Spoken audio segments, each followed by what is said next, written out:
My name's Dave. I'm sitting here with my buddy Sven, and we're about to crack a brew and talk about BIT.TRIP Runner. BIT.TRIP Runner.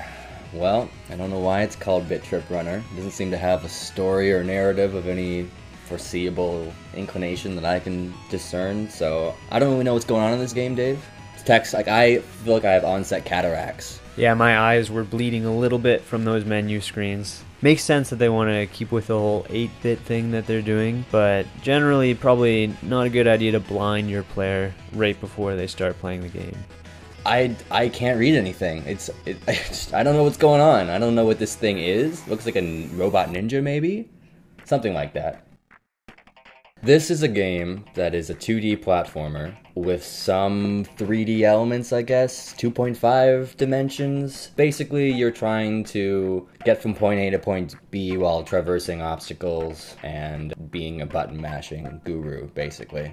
The one thing that's cool about this game is, as you play it, your success creates the music. So if you're doing a good job, you get a pretty tasty jam, but if you do a garbage job, you get slapped in the face and you have to start over again.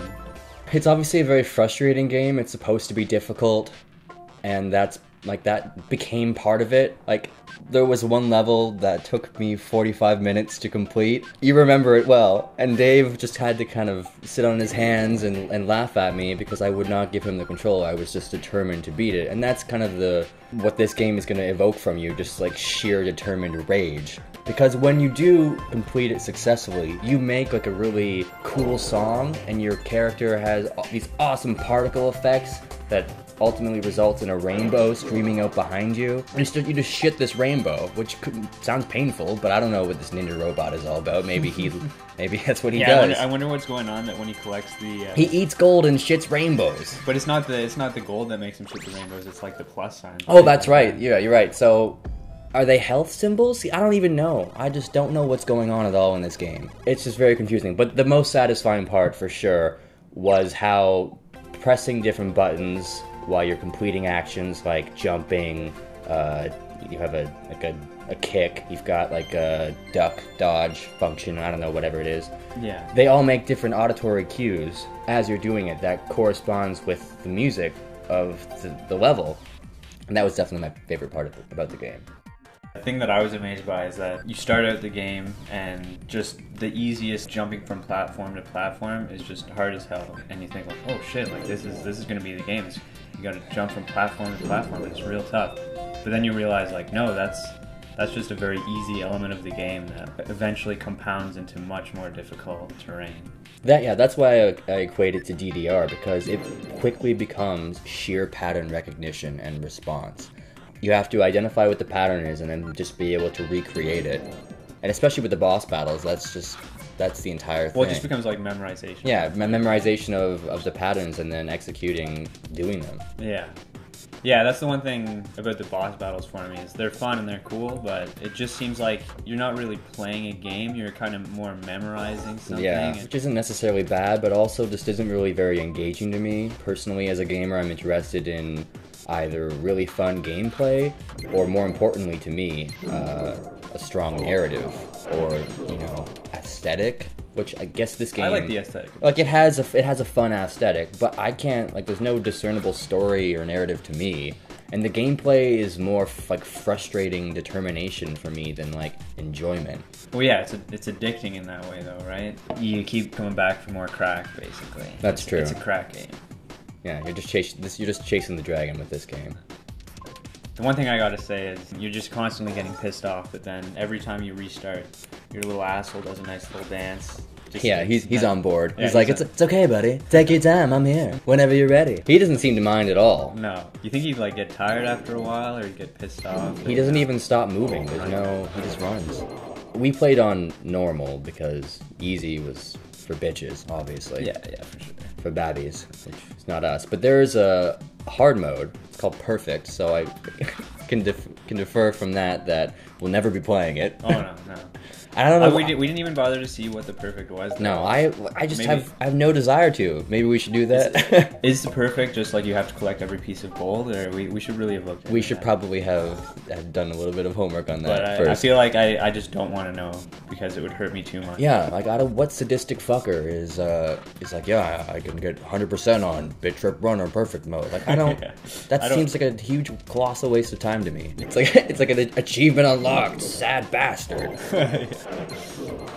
The controls on it are pretty responsive, which I feel is probably the most important aspect of timing-based 2D platformers. That part's good. The aesthetic is mostly pleasing, kind of frustrating at times, obviously, because you can't read things, and things tend to pop out of the background into the foreground that I find to be more kind of confusing than interesting.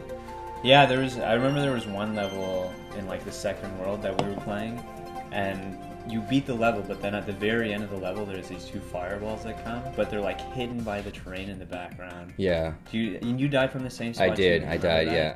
I also found like the back, I guess that's more visuals, but like the backgrounds, aside from being confusing, were really just kind of bland. Like you mostly just had like two objects that were kind of floating there, and then things like confusing things happening in the foreground. But the gameplay overall is pretty straightforward.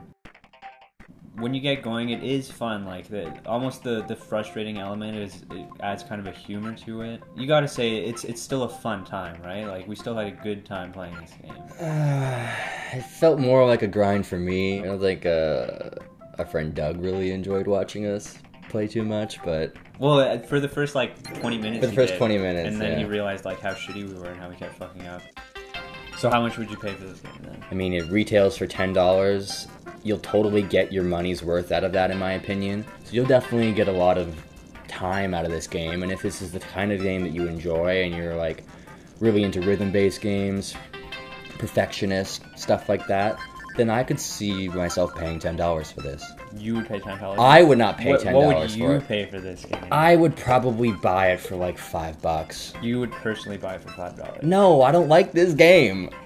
So that I'm asking what you would buy. I would not buy this game. Okay, so $0. You would pay $0 for this game. I would. I was gonna say like, you would pay $10 for this game. You've like been shit talking to me the whole time. If you gave like, me, you know what? I'd pay full price. If I was trying to think like somebody who likes this game. Oh, I just fell down a hole. Okay, so for somebody who would like a rhythm-based game, you're saying get it for full price. It's worth it. It's worth it. But yeah. for someone who's a cynical bastard like you, yeah, don't pay it on it. Yeah, if you gave me this game, I wouldn't play it. Okay, that's fair. Yeah. Personally, I would say not worth $10, but if you can get it on sale for $5 or less, that's how much I would personally pay for it. I think it's frustrating, but I think part of it being frustrating is why it's fun. Yep. And there's a lot of cool stuff there. You can tell they put some heart into this game. It's very well crafted for what it is. Definitely, if it's really your type of game, pay full price for it, you'll enjoy it.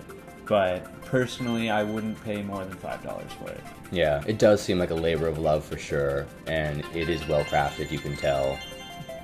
It's just, I don't think it's original enough for me, and it's not the type of game that I like. Alright, cheers to BIT.TRIP Runner. BIT.TRIP Runner. Excellent.